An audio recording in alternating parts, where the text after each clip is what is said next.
Hello friends, welcome to science magnet. दोस्तों, कैसे हैं आप लोग सभी? आई होप सभी बहुत अच्छे हैं, शानदार हैं, जानदार हैं।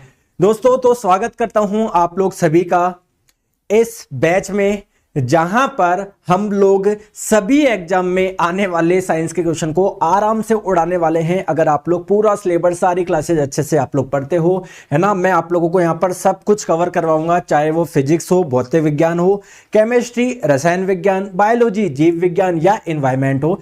मेरी तरफ से आप लोगों को सब कुछ मिलेगा। बस मैं आप लोगों से भी इतनी ही रिक्वेस्ट करता हूं कि जो भी आप लोग पढ़े, प्लीज एक बार उसका रिवीजन जरूर करें। आप लोगों को पीडीएफ में मिलेगी, आप लोगों को टेस्ट सीरीज भी मिलेगी। आपको कुछ भी नहीं करना है, बस आप लोगों ने ज्वाइन कर लिया, अब आप लोगों को पढ़ना है। ठीक है दोस्तों, गुड आफ्टरनून। तो बिना टाइम वेस्ट करवे मैं आप लोगों को पहले बस 1-2 मिनट बताता हूं, फिर हम लोग सीधा पढ़ना स्टार्ट करेंगे।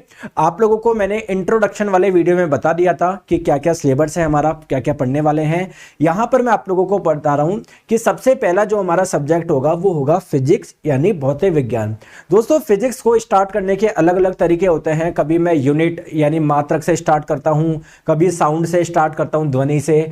बट दोस्तों, कोई से भी चैप्टर से स्टार्ट करूं, हमेशा मैं वही चैप्टर सेलेक्ट करता हूं जहां से आप लोगों को समझने में कोई भी प्रॉब्लम नहीं आए। ठीक है, तो पहला चैप्टर होगा साउंड यानी ध्वनि। बहुत इंटरेस्टिंग है, बहुत सारे क्वेश्चन इससे पूछे जाते हैं। स्टार्ट करें दोस्तों, प्लीज थम्स अप करके बता दीजिए। सभी के थम्स अप आ चुके हैं? हाँ। और अगर बाई चांस अगर आप लोग क्लास मिस करते हैं तो रिकॉर्डेड भी आप लोग देख सकते हो, किसी प्रकार की टेंशन नहीं है। चलिए स्टार्ट करते हैं। साउंड, जिसे आप लोग हिंदी में ध्वनि बोलते हैं, तो इसमें कौन कौन से चैप्टर या कौन कौन से टॉपिक पढ़ने वाले हैं मैं आपको पहले इंडेक्स बताता हूं। साउंड का बेसिक समझेंगे, साउंड क्या होता है, फिर साउंड का उत्पत्ति कैसे होती है ना, और फिर साउंड आगे कैसे जाता है, ये सारी चीजें हम लोग देखेंगे। साउंड एक वेव के रूप में आगे जाता है, तो इसके क्या क्या कैरेक्टरिस्टिक्स होती है, जैसे एम्पलीट्यूड यानी आयाम आप लोग किसको बोलोगे, पिच यानी तार तत्व किसको बोलोगे, वेलोसिटी क्या होगा, ये सारी चीजें हम लोग पढ़ेंगे। ठीक है, फ्रीक्वेंसी, एम्पलीट्यूड, स्पीड। इसके बाद में ध्वनि का परावर्तन कैसे होता है, ये चीज हम लोग देखेंगे। इसी के अंदर आपका आता है echo, reverberation, application of multiple reflection of sound, यानी जब साउंड का बार बार रिफ्लेक्शन होता है तो उसका इस्तेमाल कहां पर होता है, ये चीजें हम लोग देखेंगे। ठीक है, हम लोग हमारे कान के बारे में भी समझेंगे कि हमारे कान का स्ट्रक्चर कैसा होता है, हम लोग कौन सा साउंड सुन सकते हैं, कौन सा साउंड नहीं सुन सकते। और लास्ट में हम लोग बात करेंगे अल्ट्रासाउंड, ये भी एक प्रकार का साउंड है, इसका एप्लीकेशन कहां कहां पर होता है। ठीक है, चलिए इसके बाद में दोस्तों डॉपलर इफेक्ट हम लोग पढ़ेंगे, फिर मैं आप लोगों को मैक नंबर के बारे में बताऊंगा। तो ये हमारे टॉपिक है, जो सब टॉपिक्स है जो हम लोग साउंड यानी ध्वनि के अंदर पढ़ने वाले हैं। दोस्तों, आपको कोई भी बुक नहीं खरीदना है मंटू कुमार जी, आपको कोई भी बुक फॉलो नहीं करना है। बस आप लोग अगर ये पढ़ रहे हो तो आप लोगों का मोर देन सफिशिएंट है, आप लोग आराम से एग्जाम में सॉल्व कर लोगे, कोई भी क्वेश्चन आए। चलिए ठीक है, तो स्टार्ट करते हैं साउंड यानी ध्वनि से। पहला क्वेश्चन आता है कि सर साउंड क्या है। दोस्तों, साउंड के बारे में अगर मैं बेसिक सी चीज बताऊं तो साउंड भी क्या है, एक एनर्जी का ही फॉर्म है, एक ऊर्जा का ही प्रकार है। जैसे आपको पता है ऊर्जा अलग अलग प्रकार की होती है, प्रकाश ऊर्जा होती है, विद्युत ऊर्जा होती है, ऊष्मीय ऊर्जा होती है, वैसे ही साउंड भी एक एनर्जी का ही टाइप है। अब आप लोग बोलेंगे कि सर एनर्जी तो मैंने सुना है ना ही उत्पन्न करी जा सकती, ना ही नष्ट करी जा सकती, तो आप तो बोल रहे हो कि है ना sound is a form of energy. तो देखो सर, मैंने कुछ बोल रहा हूं तो साउंड प्रोड्यूस हो रहा है, एनर्जी प्रोड्यूस हो रहा है, जबकि सर ऐसा बोला जाता है ना, एनर्जी ना ही उत्पन्न करी जा सकती, ना ही नष्ट करी जा सकती। तो ऐसे कैसे हो सकता है? बिल्कुल दोस्तों, सही सुना है आपने, एनर्जी ना ही उत्पन्न करी जा सकती, ना ही नष्ट। लेकिन क्या इसकी फॉर्म बदली जा सकती है, क्या इसका रूप बदला जा सकता है क्या? तो जैसे मान लीजिए जब शेर दहाड़ेगा तो क्या साउंड प्रोड्यूस होगा क्या?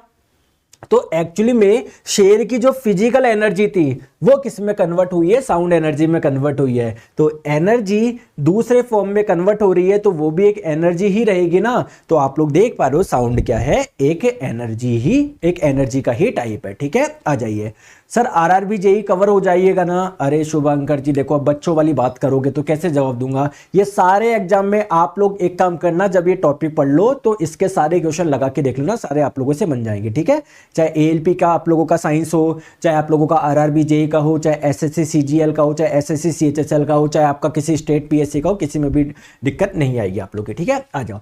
अब बात करते हैं दोस्तों साउंड के बारे में कि जब भी साउंड प्रोड्यूस होगा ना वो हमेशा वाइब्रेशन यानी कंपन से होगा। जैसे आप लोग मुझे बताइए कि आप लोगों ने क्या ली, कोई प्लेट ली, प्लेट के ऊपर आपने चम्मच से मारा तो क्या साउंड प्रोड्यूस होगा क्या? तो क्यों हो रहा है आप लोग ध्यान से देखना, प्लेट क्या कर रही होगी, वाइब्रेट कर रही होगी। इसलिए क्या हुआ है, साउंड प्रोड्यूस हुआ है। तो साउंड हमेशा वाइब्रेशन से ही प्रोड्यूस होता है। जैसे दोस्तों जब हम लोग बोलते हैं ना, तो हमारी ये जो श्वास नली होती है ना, इसके ऊपर एक पार्ट होता है जिसे आप लोग बोलते हैं लैरिंग्स।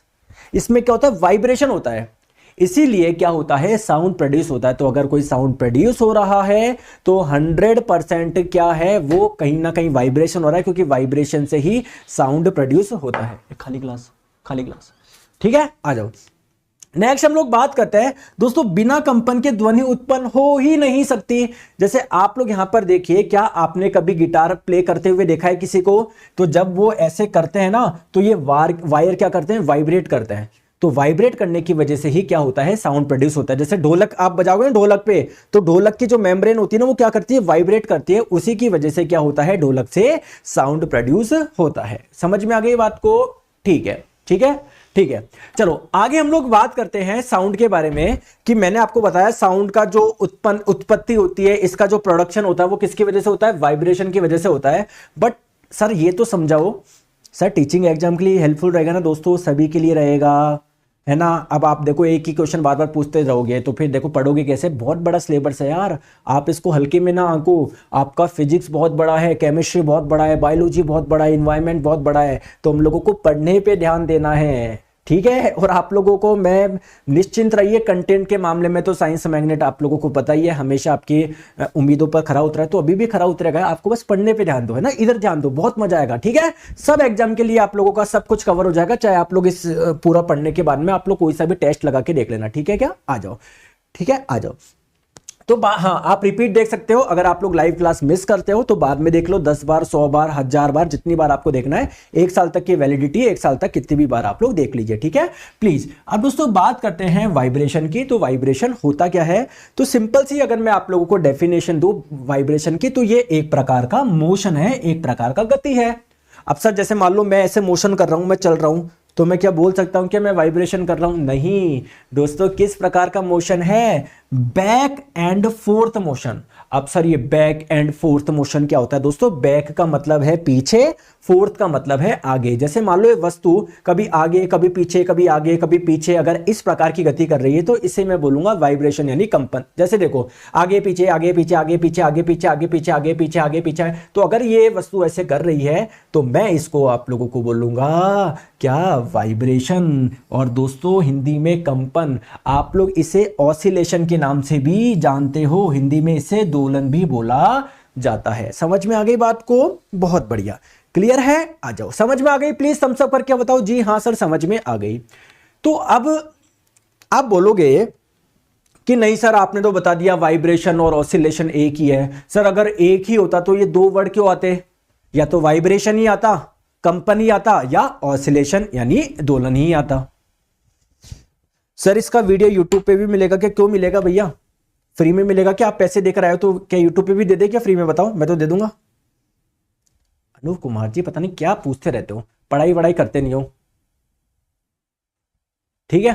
तो वाइब्रेशन और ऑसिलेशन में डिफरेंस क्या है दोस्तों? कुल मिला के वाइब्रेशन और ऑसिलेशन एक ही प्रकार की चीज है। Vibration and oscillation are same thing, लेकिन इसमें कुछ डिफरेंस है। क्या डिफरेंस है दोस्तों? वाइब्रेशन जो होता है ना, हम लोग हाई फ्रीक्वेंसी वाले को बोलेंगे, जबकि ऑसिलेशन लो फ्रीक्वेंसी वाले को बोलेंगे। सर मुझे समझ में नहीं आया, क्या होता है हाई फ्रीक्वेंसी, क्या होता है लो फ्रीक्वेंसी? देखिए यहां पर, जैसे मान लो ये वाइब्रेशन कर रहा है क्या, हाँ या ना बोलो, हाँ या ना बोलो, हाँ या ना बोलो। कैसे पता पड़ा? क्योंकि आगे पीछे, आगे पीछे, आगे पीछे, आगे पीछे, आगे पीछे। तो एक सेकंड में ये कितनी बार आगे पीछे हो रहा है, इसे हम लोग बोलते हैं फ्रीक्वेंसी यानी आवृत्ति। जैसे मान लो एक सेकंड में 3 बार आगे पीछे हुआ तो मैं बोलूंगा इसकी फ्रीक्वेंसी 3 है। अगर एक सेकंड में मान लो एक ही बार आगे पीछे होता है तो मैं इसको बोलता फ्रीक्वेंसी 1 है। तो अगर फ्रीक्वेंसी ज्यादा है तो इसे आप लोग बोलेंगे वाइब्रेशन, और जैसे मान लो फ्रीक्वेंसी बहुत ज्यादा है तो इसको बोलेंगे आप लोग वाइब्रेशन, जबकि अगर फ्रीक्वेंसी कम है तो आप लोग इसे बोलेंगे ऑसिलेशन। दोस्तों दोनों में डिफरेंस समझ में आ गया क्या? तो therefore oscillation can not produce sound. जो ऑसिलेशन होता है ना, अगर कोई ध्वनि, अगर कोई वस्तु ऑसिलेशन कर रहा है, दोलन कर रहा है, तो वो ध्वनि उत्पन्न नहीं कर सकता, क्योंकि इतना धीरे धीरे कर रहा है, क्या साउंड उत्पन्न करेगा वो? अगर वो बहुत तेज तेज करेगा ना, तब जाके क्या होगा, साउंड प्रोड्यूस होगा। तो साउंड हमेशा वाइब्रेटिंग बॉडी से होता है, ना कि एक ऑसिलेटिंग बॉडी से। दोस्तों क्लियर है? कंटेंट अच्छा लग रहा है क्या? लग रहा है क्या कि हाँ सर मेहनत से बनाया आपने, जो चीज आपने बोली थी बिल्कुल सर लग रहा है यार मेहनत से बनाया। अच्छा है ना, तो आप ही के लिए किया गया है दोस्तों सब। तो अच्छे से पढ़ाई करो, सिलेक्शन लो, और किसी चीज की आप लोग टेंशन ना लो, ठीक है। पानी पी लेता हूं मैं। चलिए आगे चलते हैं ना। और दोस्तों अगर आप लोगों को कंटेंट अच्छा लगता है तो प्लीज प्ले स्टोर पे जाके गूगल रेटिंग दीजिए, जिससे लोगों को पता पड़े हाँ यार सर अच्छा कंटेंट देते हैं, मेहनत करते हैं हमारे लिए, ठीक है, और लोगों को भी बताए। चलो आ जाओ, नेक्स्ट हम लोग बात करते हैं एक छोटी सी कि सर चलो साउंड उत्पन्न हो गया, कैसे होता है ये आपने बता दिया सर, है ना। बट आप मुझे बताइए सर साउंड का प्रोपोगेशन कैसे होगा, संचरण कैसे होगा, एक जगह से दूसरी जगह साउंड जाएगी कैसे सर, ये बताओ। जैसे सर एक चीज बताओ, जैसे मान लो ये चिड़िया है, इसने कुछ बोला, साउंड प्रोड्यूस करा, तो सर साउंड यहां से यहां तक कैसे जाएगा, इसका प्रोपेगेशन कैसे होगा, इसका संचरण कैसे होगा, सर मुझे ये बताइए। तो कुल मिला के साउंड का एक जगह से दूसरी जगह ट्रेवलिंग करना, द ट्रेवलिंग ऑफ साउंड जो होता है ना, इसे ही आप लोग बोलते हैं प्रोपोगेशन यानी संचरण। लेकिन सर ये होता कैसे, ये तो बताओ। आइए मैं आप लोगों को बताता हूं। जैसे सिंपल सी बात समझते हैं, चलो इसके और ये वाला एग्जांपल ले ले।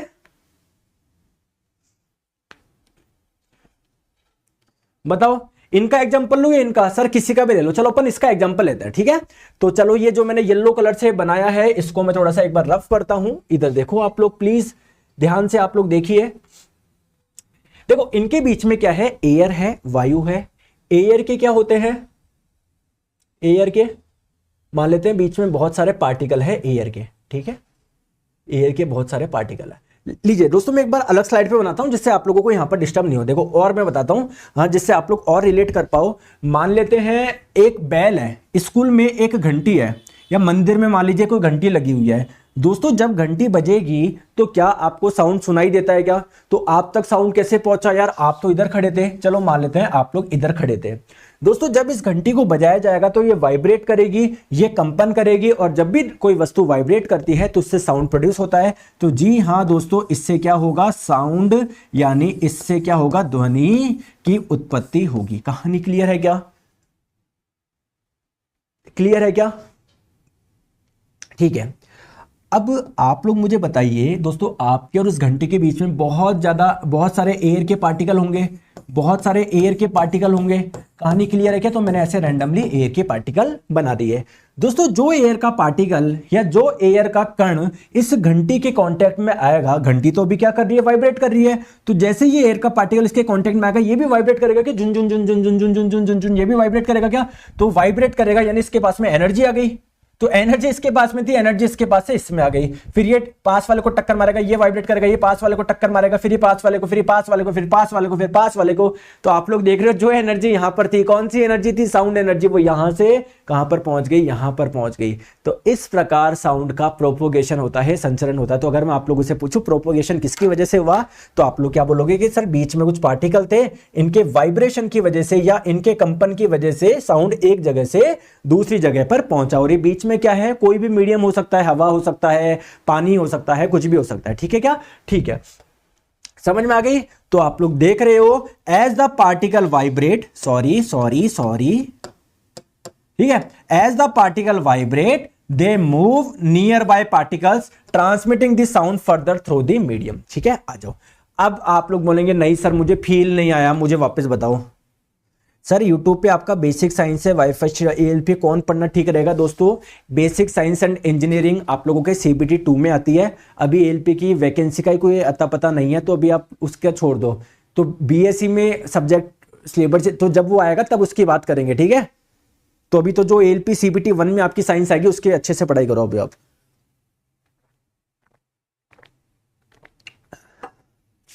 ठीक है, करें। तो आप बोलो कि नहीं सर मुझे फील नहीं आया, जैसे आप बताओ सर ये घंटे है ना, ये मान लो इसमें साउंड प्रोड्यूस हो रहा है, तो साउंड यहां से आगे कैसे जाएगा सर, ये मुझे बताओ, ये चीज समझ में नहीं आई। तो आइए यार हम लोग बताते हैं, लेट्स फील। तो मैंने बताया, जैसे मान लीजिए कोई स्पीकर है, इस स्पीकर से साउंड प्रोड्यूस हो रहा है। आप मान लीजिए दोस्तों आप यहां पर खड़े हो, एक दोस्त यहां पर खड़ा है, सभी जगह साउंड पहुंचेगा ना, एक जना यहां पर पहुंचा है, सभी जगह पहुंचेगा या नहीं पहुंचेगा, बोलते नहीं हो ना यार, यही तो दिक्कत है तुम्हारी। तो यार बीच में क्या है सर, एयर के बहुत सारे पार्टिकल है ना, तो देखो जो पार्टिकल इस एयर स्पीकर के कांटेक्ट में आएगा, स्पीकर से साउंड प्रोड्यूस हो रहा है, इसका मतलब स्पीकर क्या कर रहा होगा, वाइब्रेट कर रहा होगा, बिल्कुल कर रहा होगा। तो जो पार्टिकल इसके कांटेक्ट में आएगा स्पीकर के कांटेक्ट में, वो भी वाइब्रेट करेगा, पास वाले को वाइब्रेट करेगा, ये पास वाले को, ये पास वाले को, ये पास वाले को, ये पास वाले को, ये पास वाले को। तो इस प्रकार इस तक क्या पहुंच जाएगा, साउंड पहुंच जाएगा। सिर्फ इसके पास ही नहीं दोस्तों, इसके पास भी पहुंच जाएगा, इसके पास भी पहुंच जाएगा। तो आपने एक्चुअली में क्या देखा कि जो मीडियम के पार्टिकल है ना, ये वाइब्रेट कर रहे हैं, जिसकी वजह से साउंड सोर्स से, स्रोत से ऑब्जर्वर तक पहुंच रहा है। और अगर आप लोग ध्यान से देखोगे, देखो ये वाला पार्टिकल को पकड़ के देखो, ये अपनी जगह वाइब्रेट कर रहा है, ये ऐसा नहीं ये उठ के यहां पर चला गया, नहीं, ये अपनी जगह पे वाइब्रेट कर रहा है। फिर इसने टक्कर मारी, फिर इसने अपने पास वाले को टक्कर मारी, फिर इसने अपने पास वाले को। इस प्रकार आप लोगों के क्या हो रहा है, साउंड एक जगह से दूसरी जगह पर जा रहा है। बहुत बढ़िया दोस्तों। तो बात आती है सर, साउंड जैसे आपने बताया एक जगह से दूसरी जगह जा रहा है, सर वो जाता किसके फॉर्म में? तो साउंड जो प्रोपोगेट करता है ना, जो आगे चलता है, वो एक वेव के रूप में, एक तरंग के रूप में आगे चलता है। ठीक है, अब आप लोग बोलोगे कि सर तरंग क्या होता है, तरंग क्या होता है, कौन बताएगा? जैसे दोस्तों तरंग यार कुछ भी नहीं है, एक पैटर्न बोल सकते हो आप। जैसे मैं आप लोगों को बोलूं, आपको यहां से वहां पर जाना है, आप अलग अलग प्रकार के पैटर्न में चल सकते हो, आप सीधे चल सकते हो, ऐसे चल सकते हो, ठीक है, या मैं बोलूं आपको यहां से वहां आप ऐसे चल सकते हो, झुन ऐसे, ठीक है। तो ये बेसिकली पैटर्न जो है ना, आप किस प्रकार चल रहे हो, इसे ही हम लोग क्या बोल रहे हैं, वेव यानी तरंग बोल रहे हैं। ठीक है, आ जाओ मैं आप लोगों को बताता हूं क्या मैं बोलना चाह रहा हूं। जैसे आप लोग समझो कि ये एक प्लेट थी, जब आपने इसको मारा तो ये वाइब्रेट करी होगी, साउंड प्रोड्यूस हुआ होगा। तो साउंड यहां से आगे कैसे जा रहा है, एक पैटर्न में जा रहा है, एक पैटर्न में जा रहा है, मतलब एक वेव के रूप में आगे जा रहा है। ठीक है, तो आप लोगों को वो ही समझना है कि वेव किस प्रकार से, साउंड किस प्रकार की वेव है बेसिकली। ठीक है, तो वेव आप लोगों का क्या है, वेव होता क्या है, कुछ भी नहीं है, इज अ ट्रैवलिंग वाइब्रेशन।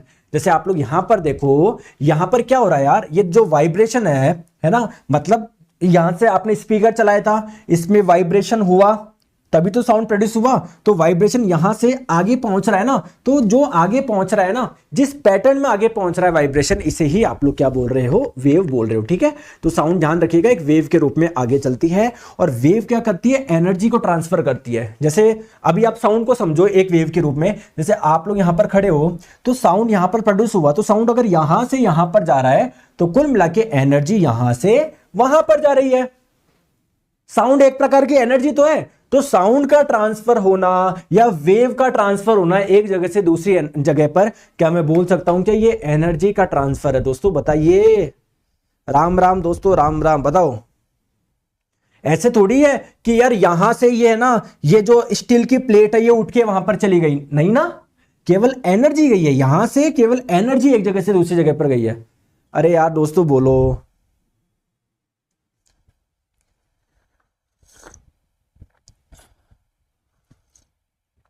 समझ में आ गया क्या? समझ में आ गया? ठीक है, आगे हम लोग बात करते हैं। सर वेव भी अलग अलग प्रकार की हो सकती है क्या? बिल्कुल यार, वेव आप लोगों की बेसिकली दो प्रकार की होती है। एक होती है इलेक्ट्रोमैग्नेटिक वेव, विद्युत चुंबकीय तरंगे, और एक होती है मैकेनिकल वेव, जिसे आप लोग हिंदी में यांत्रिक तरंग बोलते हो। दोस्तों कंटेंट अच्छा लग रहा है, नहीं लग रहा? डिजाइन बताओ। अरे कंटेंट अच्छा लग रहा है या नहीं लग रहा? लग रहा है कि हाँ सर बिल्कुल ऐसा कंटेंट हमको नहीं मिला एसएससी, रेलवे, जनरल साइंस के उसमें। मजा आ रहा है क्या? और आप लोगों के लिए दोस्तों एक नया चैनल लॉन्च कर दिया गया है आपके छोटे भाइयों और छोटी बहनों के लिए। उस चैनल का नाम है science magnet class 9 and 10th। तो बच्चों को बताओ उसके बारे में, जो भी आपके आसपास में छोटे छोटे चुन्ने मुन्ने बच्चे हैं, तो बताओ कि पढ़ लो यहाँ पर। चलो आ जाओ, ठीक है, आ जाओ आ जाओ। तो मैं आपको समझाता हूं वेव दो टाइप की क्या होती है। पीडीएफ कब मिलेगा? क्लास के बाद में मिलेगी, ठीक है। तो देखिए इलेक्ट्रोमैग्नेटिक वेव आप लोग किसको बोलते हो? जब, प्लीज ध्यान से समझना, इलेक्ट्रोमैग्नेटिक वेव यानी विद्युत चुंबकीय तरंग आप लोग किसको बोलोगे? अगर किसी तरंग को यहां से वहां चलने के लिए, यानी एक जगह से दूसरी जगह पर जाने के लिए किसी मीडियम यानी किसी माध्यम की ही आवश्यकता नहीं है, तो इस प्रकार की वेव को आप लोग बोलते हैं इलेक्ट्रोमैग्नेटिक वेव। जैसे मैं आप लोगों को बोलूं, देखो जैसे मान लो मैं आप लोगों को बोलूं, आप लोग जानते हो वैक्यूम किसको बोलते हो? निर्वात? नहीं सर मुझे नहीं पता, कोई बात नहीं। जैसे मान लो ये कमरा है ना, इस कमरे को पूरा खाली कर दिया, तो मैं क्या बोल सकता हूं, क्या वैक्यूम हो गया निर्वात? नहीं सर, कुछ भी नहीं होना चाहिए, एयर भी नहीं होना चाहिए। आपने इसमें से एयर भी हटा लिया ना, तब जाके क्या बोलोगे, इस कमरे के अंदर वैक्यूम है। तो इस कमरे के अंदर कुछ भी नहीं है, ना एयर है, कोई सी भी गैस नहीं है, सब निकाल लिया, सब खाली है। जैसे अगर आप अपने आसपास में देखोगे, देखो एयर ही एयर है, तो अगर आपके कमरे में से एयर वगैरह सब को निकाल ले तो जो खाली कमरा होगा ना उसको मैं बोलूंगा वैक्यूम। एयर को भी निकाल लो। तो आप मुझे बताओ, यहां पर एक टॉर्च लाइट जला के देखो, क्या लाइट जा पाएगी क्या? बिल्कुल सर, लाइट चल जाएगी। इसका मतलब लाइट को आगे चलने के लिए किसी मीडियम की रिक्वायरमेंट है ही नहीं। चाहे बीच में कोई मीडियम हो या ना हो, लाइट तो ट्रेवल करेगी ही करेगी। तो कुल मिला के दोस्तों, लाइट जो होती है वो किस प्रकार की वेव होती है? एक इलेक्ट्रोमैग्नेटिक वेव होती है, विद्युत चुंबकीय तरंग होती है। तो विद्युत चुंबकीय तरंग आप लोग किसको बोलते हो? जिनको आगे चलने के लिए किसी माध्यम की आवश्यकता नहीं होती है। तो आप लोग बस ये याद रखना, do not require medium for propagation. आगे चलने के लिए किसी मीडियम यानी किसी माध्यम की आवश्यकता नहीं होती। दोस्तों इसके एग्जांपल क्या हो जाएंगे, जल्दी से बताओ। इसके एग्जांपल हो जाएंगे एक्सरे हो जाएगा, एक हो जाएगा आप लोगों का लाइट, ठीक है, एक हो जाएगा आप लोगों का, और बताओ, एक्सरे हो गया, लाइट हो गया, जल्दी से बताओ। और तीसरा एग्जांपल कौन सा होगा? तीसरा एग्जांपल और कौन सा बोलते नहीं हो यार तुम यार। अल्ट्रावायलेट रे, अल्ट्रावायलेट रे, यूवी रे जो सूर्य से आती है, ठीक है। तो ये सारे के सारे इलेक्ट्रोमैग्नेटिक वेव का एग्जांपल हो जाएगा। दोस्तों मैकेनिकल वेव किसको बोलेंगे? जिनको आगे जाने के लिए किसी मीडियम की रिक्वायरमेंट होती है। They require medium for propagation. जैसे इसका एग्जांपल हो जाएगा साउंड, इसका एग्जांपल हो जाएगा साउंड। तो जैसे अगर हम लोग बात करें, जब आप लोग चंद्रमा पे जाओगे, जैसे ये एक व्यक्ति ये रहा, दूसरा व्यक्ति ये रहा, तो अगर ये कुछ बोलेगा भी ना तो उसको सुनाई नहीं देगा। क्यों नहीं सुनाई देगा? क्योंकि साउंड एक जगह से दूसरी जगह पे ट्रेवल नहीं कर पाएगा। क्यों? क्योंकि वो एक मैकेनिकल वेव है, उसको ट्रेवल करने के लिए कोई माध्यम चाहिए। आपको मैं बताऊं, चंद्रमा पे एयर भी नहीं होती है, कोई वायु भी नहीं होती, पूरा वैक्यूम होता है। तो एक जगह से दूसरी जगह पर साउंड पहुंच ही नहीं पाएगा। तो साउंड मैकेनिकल वेव है, ध्यान रखिएगा। तो ये तो मैंने आप लोगों को वेव के जो टाइप बताए वो किस आधार पे बताए कि उनको जाने के लिए माध्यम की आवश्यकता है या नहीं है। तो अगर माध्यम की आवश्यकता पड़ती है तो ऐसी वेव को मैकेनिकल बोलोगे, माध्यम की आवश्यकता नहीं पड़ती है तो ऐसी वेव को इलेक्ट्रोमैग्नेटिक वेव यानी विद्युत चुंबकीय तरंग आप लोग बोलोगे। क्लियर है? ठीक है। अब दोस्तों दूसरे प्रकार से मैं आपको बताता हूं कि मैकेनिकल वेव भी आपकी दो प्रकार की होती है, एक तो ट्रांसवर्स वेव और एक लॉन्गिट्यूडनल वेव यानी अनुप्रस्थ तरंग और अनुदैर्ध्य तरंग। सर इन दोनों में डिफरेंस क्या है? देखो समझो मेरी बात को। जैसे आप लोग एक काम करो, रबड़ का कोई बैंड है, आपने इसको दो सिरों पे बांधा, आपने इसको दो सिरों पे बांधा, ठीक है। आप क्या करो, ऐसे करो टन, ऐसे करो टन। जैसे आप लोग करोगे, क्या इस रबड़ में डिस्टरबेंस होगा क्या? और कुछ इस प्रकार से आपको पैटर्न देखने को मिलेगा क्या? कुछ इस प्रकार से बताओ। आप इसको ऐसे करना, लेफ्ट साइड से ऐसे करना, ये तो आप लोग देखोगे जो वेव होगी वो इस डायरेक्शन में जा रही है। ये वेव की डायरेक्शन हो गई, ठीक है ना। ये क्या हो गई? वेव की डायरेक्शन हो गई। ये तरंग की दिशा हो गई, ये वेव की दिशा हो गई। समझ में आ गई क्या बात को? समझ में आ गई? अब आप एक चीज मुझे बताइए दोस्तों, ये रबड़ था, ये पूरा जिस पे देखो मैं पेन चला रहा हूं, ये क्या था? रबड़ था। ये पेन चला रहा हूं मैं, क्या था? ये रबड़ था। तो देखो रबड़ के कुछ पार्टिकल दोस्तों ऊपर चले गए, कुछ पार्टिकल नीचे आ गए, कुछ पार्टिकल ऊपर चले गए, कुछ पार्टिकल नीचे आ गए। अरे समझ रहे हो क्या दोस्तों? ये देखो, ये आपका रबड़ था, तो जब आपने इसको लेफ्ट में यहां पर उंगली करी तो रबड़ कुछ इस प्रकार का हो गया ना। अरे हुआ ही नहीं हुआ? तो जो ये रबड़ वाले पार्टिकल थे ये ऊपर चले गए, ये वाले पार्टिकल नीचे चले गए, ये वाले ऊपर चले गए, ये नीचे। मतलब कुछ पार्टिकल ऐसे जा रहे हैं इस दिशा में, कुछ पार्टिकल इस दिशा में जा रहे हैं। तो ये पार्टिकल की मोशन की डायरेक्शन ये हो गई ना, कर्ण की दिशा ये हो गई ना। तो ये वाली जो डायरेक्शन हो गई ना, ये वाली, ये ऊपर वाली, ये वाली, ये किसकी डायरेक्शन हो गई? कर्ण की दिशा हो गई, पार्टिकल की डायरेक्शन हो गई। मैं लिख दूं यहां पर, ये कर्ण की दिशा हो गई, ये कर्ण की दिशा हो गई, ये पार्टिकल की डायरेक्शन हो गई। दोस्तों बताओ समझ में आया नहीं आया? बोलो समझ में आया नहीं आया? आया नहीं आया? आ रहा है ना? ठीक है। तो दोस्तों अगर पार्टिकल की डायरेक्शन और वेव की डायरेक्शन के बीच में 90 डिग्री का कोण है तो ऐसी तरंग को हम लोग बोलते हैं ट्रांसवर्स वेव यानी अनुप्रस्थ तरंगे। जैसे आप लोग यहां पर देखो, यहां पर आप लोग देखो, प्लीज प्लीज प्लीज देखो, वेव जो जा रही है वो इस डायरेक्शन में जा रही है ना। अगर पार्टिकल की डायरेक्शन ये है और वेव की डायरेक्शन ये है तो ऐसी वेव को बोलते हैं ट्रांसवर्स वेव। आप लोग इस एग्जांपल से समझ लो।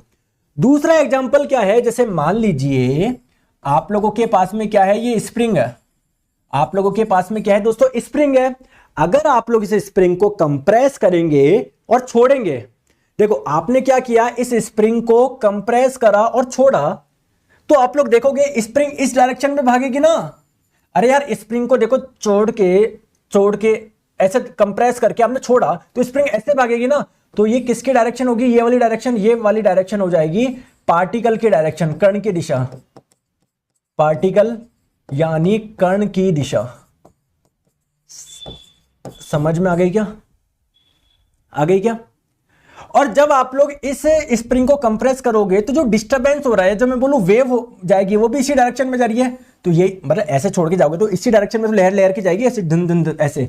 तो वेव की डायरेक्शन भी क्या है, यही है। तो अगर दोस्तों वेव की डायरेक्शन और पार्टिकल की डायरेक्शन एक ही है, यानी दोनों के बीच में एंगल 0 डिग्री है, तो इसको आप लोग क्या बोलोगे, लॉन्गिट्यूडनल वेव बोलोगे। तो लॉन्गिट्यूडनल वेव किसको बोलोगे, जब पार्टिकल्स ऑफ द मीडियम, जैसे भैया ये स्प्रिंग एक मीडियम ही तो, एक माध्यम ही तो है, तो जब इसके पार्टिकल तरंग की दिशा में ही ट्रेवल करे तो इसको आप लोग बोलेंगे लॉन्गिट्यूडनल वेव, यानी अनुदैर्ध्य तरंग। तो अगर आप लोगों से कोई पूछा जाए साउंड, मान लिया लॉन्गिट्यूड, ये एक मैकेनिकल वेव है, लेकिन मैकेनिकल में भी कौन सी, लॉन्गिट्यूडनल या ट्रांसवर्स, तो आप लोग बोलेंगे लॉन्गिट्यूडनल वेव। दोस्तों मैकेनिकल वेव दोनों प्रकार की हो सकती है, लॉन्गिट्यूडनल भी, ट्रांसवर्स भी। लेकिन अगर हम लोग बात करें, जितनी भी आप लोगों की इलेक्ट्रोमैग्नेटिक वेव होती है ना, सारी क्या होती है, मैक्सिमम जितनी भी वेव्स होती है ना, वो पार्टिकल की डायरेक्शन के परपेंडिकुलर ही फॉलो करती चलती है। तो कुल मिला के जितनी भी इलेक्ट्रोमैग्नेटिक वेव होती है ना, मैक्सिमम सारी की सारी कैसी होती है, ट्रांसवर्स ही होती है, अनुप्रस्थी होती है। क्लियर है क्या, बात समझ में आ गई, क्लियर है। चले आगे।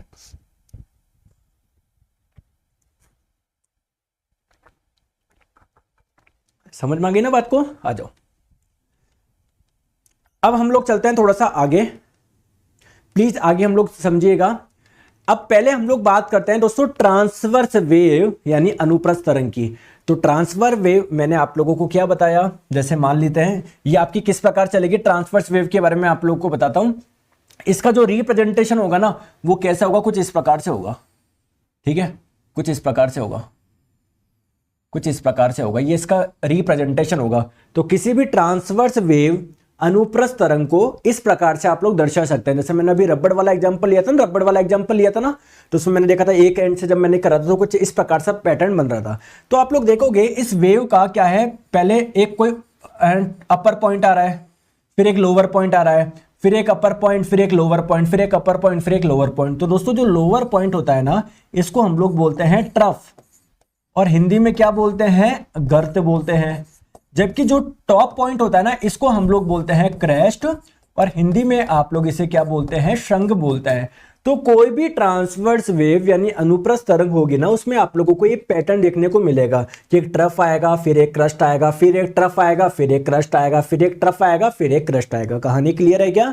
जबकि अगर हम लोग बात करें किसी लॉन्गिट्यूडनल वेव की, हिंदी में हम लोग इससे बोला जाए अनुदैर्ध्य तरंग की, तो वहां पर क्या होता है दोस्तों देखो यहां पर क्या देख रहे हैं आप लोगों को, एक क्रस्ट ट्रफ, क्रस्ट ट्रफ।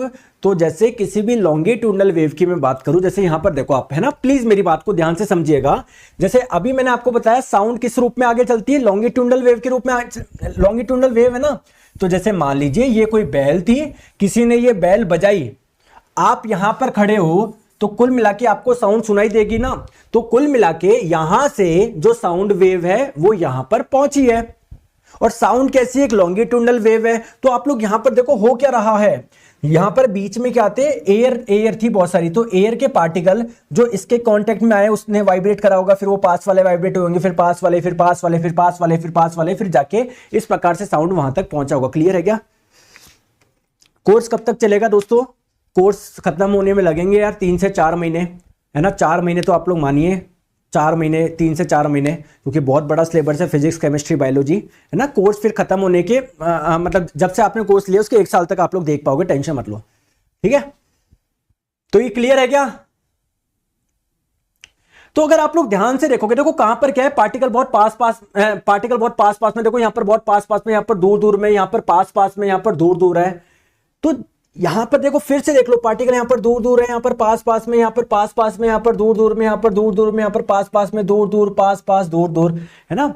तो जिस प्रकार आप लोगों को मैं बताना चाह रहा हूं कि जिस प्रकार ट्रांसवर्स वेव में आपको, है ना, crashed trough, crashed trough, crashed trough मिलता है, उसी प्रकार दोस्तों जो लॉन्गिट्यूडनल वेव होती है ना, जिसे आप लोग हिंदी में अनुदैर्ध्य तरंग बोलते हैं, तो वहां पर आप लोग देख रहे हो कहीं पर पार्टिकल बहुत पास पास, कहीं पर दूर दूर, तो जहां पर पास पास होते हैं इसको बोलते हैं कंप्रेशन यानी संपीड़न, और जहां पर दूर दूर होते हैं उसको बोलते हैं रेयरफेक्शन यानी विल्डन। तो जिस प्रकार आप लोगों को ट्रांसवर्स यानी अनुप्रस्थ में क्रश ट्रफ मिलता है, वैसे ही आप लोगों को लॉन्गिट्यूडनल में क्या मिलेगा, कंप्रेशन रेयरफेक्शन। तो लॉन्गिट्यूडनल में क्या क्या मिलेगा आप लोगों को, देखो जहां पर ये पार्टिकल पास पास में है उसको बोलेंगे कंप्रेशन, जहां पर दूर दूर है रेयरफेक्शन। तो बस मैं यहां पर लिख देता हूं कि जिस प्रकार आपको यहां पर क्रश्ड ट्रफ मिल रहा है, वैसे ही यहां पर क्या मिलता है आप लोगों को, कंप्रेशन, शॉर्ट में भी मैं लिख देता हूं, और हिंदी में संपीड़न।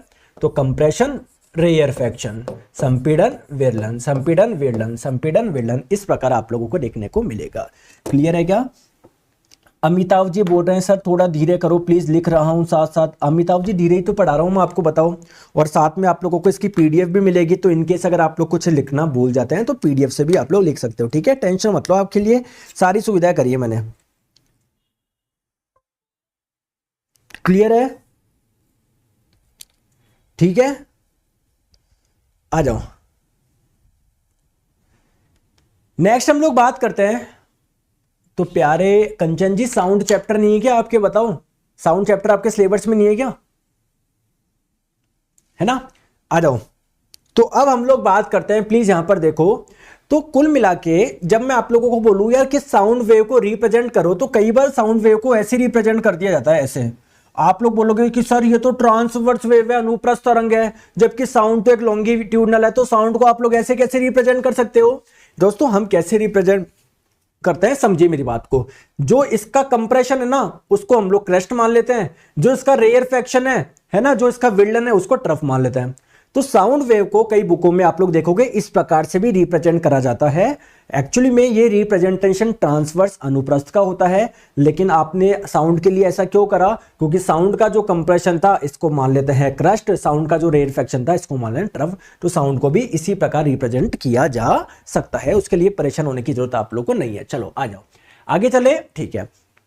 तो ये मैंने आपको बता दिया साउंड वेव का प्रोपोगेशन कैसे होता है। तो जब साउंड वेव प्रोपोगेट करती है, जैसा अभी मैंने पहले आपको एक एनिमेशन बताया था ना, देखो यहां पर, देखो यहां पर एक एनिमेशन बताया था ना, तो साउंड यहां से यहां पर जा रही है, तो आप लोग देख रहे हो बीच में जो एयर की पार्टिकल है ना, कहीं तो बहुत पास पास में, कहीं पर दूर दूर है, कहीं पर पास पास है, कहीं पर दूर दूर है, कहीं पर दूर दूर है, कहीं पर पास पास है। तो जहां पर एयर के पार्टिकल बहुत पास पास है, इस वाले रीजन को बोलते हैं कंप्रेशन, ठीक है। तो अगर आप लोगों से पूछा जाए कि कंप्रेशन क्या होगा, तो कंप्रेशन यानी संपीड़न हम लोग उसको बोलेंगे जहां पर एयर के पार्टिकल बहुत पास पास में, यानी डेंसिटी जहां पर क्या है, ज्यादा है। और जहां पर डेंसिटी ज्यादा होगी, पार्टिकल बहुत पास पास में होंगे, वहां पर प्रेशर भी क्या होगा, ज्यादा होगा, ठीक है। अगर मैं आप लोगों से पूछूं रेयरफेक्शन यानी विरलन क्या होगा, तो वो वाले रेयरफेक्शन उस रीजन को बोलूंगा जहां पर जो मीडियम के पार्टिकल है थोड़े दूर दूर रहे, ठीक है, यानी दूर दूर रहे, यानी डेंसिटी क्या रहे, लो रहे। और अगर लो डेंसिटी रहेगी तो प्रेशर भी क्या रहेगा, लो रहेगा। दोस्तों समझ गए क्या? समझ में आ गई बात को? ठीक है, आ जाइए आगे हम लोग बात करते हैं। प्लीज आप लोग इसको एक डायग्राम से और समझ लीजिए। साउंड, ये जैसे मान लीजिए कोई स्पीकर है, यहां पर मान लीजिए आप खड़े हो, तो आप लोग देखेंगे जो बीच में एयर है, तो वहां पर उनका पैटर्न कैसे बन जाता है, कहीं पर एयर के पार्टिकल बहुत दूर दूर, कहीं पर पास पास, कहीं पर दूर दूर, कहीं पर पास पास, कहीं पर दूर दूर। तो जहां पर पास पास होते हैं इस वाले रीजन को आप लोग बोलते हैं कंप्रेशन यानी संपीड़न, और जहां पर दूर दूर होते हैं इसको बोलते हैं रेयरफेक्शन यानी विल्डन। ठीक है दोस्तों, समझ में आ गई बात को? ठीक है। तो जब भी साउंड आपके पास में जाएगा ना, आपके पास में जाएगा, तो कहीं पर आप लोग देखोगे एयर के पार्टिकल बहुत पास पास में होता है, रेयरफेक्शन मिलेगा, सॉरी दूर दूर होता है उसको रेयरफेक्शन मिलेगा, कहीं पर बहुत पास पास में होता है उसको कंप्रेशन मिलेगा। तो जब भी आपके पास में साउंड आएगा ना, तो एयर के मॉलिक्यूल्स वाइब्रेट कर रहे होंगे, तो कहीं पर एयर के मॉलिक्यूल्स बहुत पास पास में होंगे, कहीं पर काफी दूर दूर होंगे। कुल मिला के कंप्रेशन रेयरफेक्शन आप लोगों को देखने को मिलेगा। चलिए अब बात करते हैं ध्वनि तरंगों का संचरण। जैसे मान लीजिए जब ये कुत्ता भौंक रहा है, तो इस कुत्ते से इस कुत्ते तक, है ना, इस डॉग से इस डॉग तक साउंड कैसे जा रहा है, बीच में क्या है, एयर है। एयर क्या है, बहुत सारी गैसेस का मिक्सचर ही तो है। तो साउंड दोस्तों गैस के माध्यम से भी ट्रेवल कर सकता है। जैसे मान लीजिए दोस्तों दो मछली भी आपस में कोऑर्डिनेट करती होगी ना, तो साउंड दोस्तों लिक्विड के माध्यम से भी ट्रेवल कर सकता है। अगर हम लोग बात करें, देखो यहां पर आपने बचपन में गेम खेला होगा, तो देखो ये जो बच्ची है वो इसमें बोल रही है और एक वायर के थ्रू ये इसमें जा रहा है। ये वायर क्या एक सॉलिड ही तो है, ठोस ही तो है। तो सॉलिड के माध्यम से, ठोस के माध्यम से भी क्या हो सकता है, जो साउंड है वो ट्रेवल हो सकता है। क्लियर है, समझ में आ गई बात को? ठीक है, नेक्स्ट हम लोग बात करते हैं किस माध्यम में ध्वनि का प्रसार तेज होता है। अच्छा, मैं आप लोगों से बोलूं कि सॉलिड में जल्दी जाएगा या लिक्विड में जल्दी जाएगा या गैस में जल्दी जाएगा, आप मुझे बताओ कॉमन सेंस लगा के, कॉमन सेंस लगा के बताओ किस में जल्दी जाएगा। और मैं इसका आप लोगों को कारण भी बताऊंगा। देखो कारण, देखो सिंपल सी बात क्या है, इधर आओ। एक छोटी सी बात मुझे बताओ, जैसे मैंने कोई एक रॉड ले ली, मेटल की रॉड ले ली, और आपको पता है दोस्तों कोई भी पदार्थ बहुत छोटे छोटे पार्टिकल से मिलकर बना होता है, जिसे हम लोग एटम बोलते हैं, परमाणु बोलते हैं, ठीक है। और सॉलिड में आप लोगों को पता है परमाणु एक दूसरे से अच्छी तरीके से बंधे होते हैं। सॉलिड में, ठोस में जो परमाणु होते हैं वो एक दूसरे से काफी अच्छे तरीके से बंधे होते हैं, ये आप लोग जानते हो ना। सर सिर्फ पीडीएफ से पढ़े नोट्स नहीं बनाना चाहते तो कोई प्रॉब्लम नहीं होगी ना? नहीं होगी, क्योंकि मैं आपको पीडीएफ वही दूंगा जो मैं आपको पढ़ा रहा हूं, ठीक है।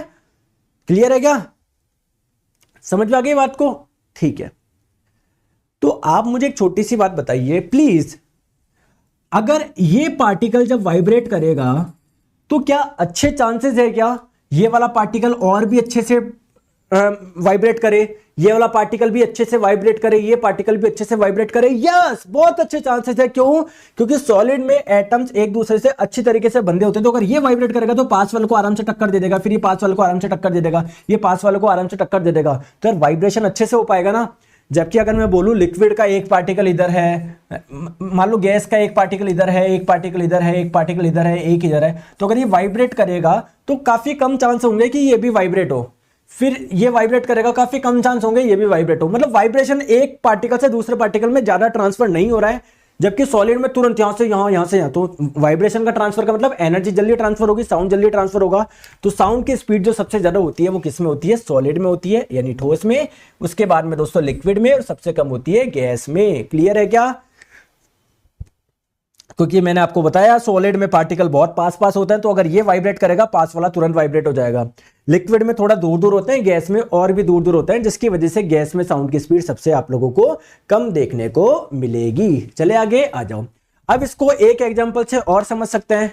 जैसे मान लीजिए मैंने यहां पर ये ग्रे वाली के लिए, ग्रे सॉलिड को रिप्रेजेंट कर रही है, ब्लू लिक्विड को कर रही है, और जो आप लोगों का रेड है वो गैस को रिप्रेजेंट कर रही है। तो सॉलिड में देखो एक पार्टिकल गिरेगा तो दूसरा तुरंत गिरता जा रहा है। लिक्विड, अब देखो, अरे बनो, लिक्विड में देखो एक पार्टिकल गिर रहा है, दूसरा, फिर ऐसे ऐसे। गैस में तो और एक से दूसरे में, दूसरे से तीसरे में, तीसरे से चौथे में जो टकराव हो रहा है काफी स्लो हो रहा है।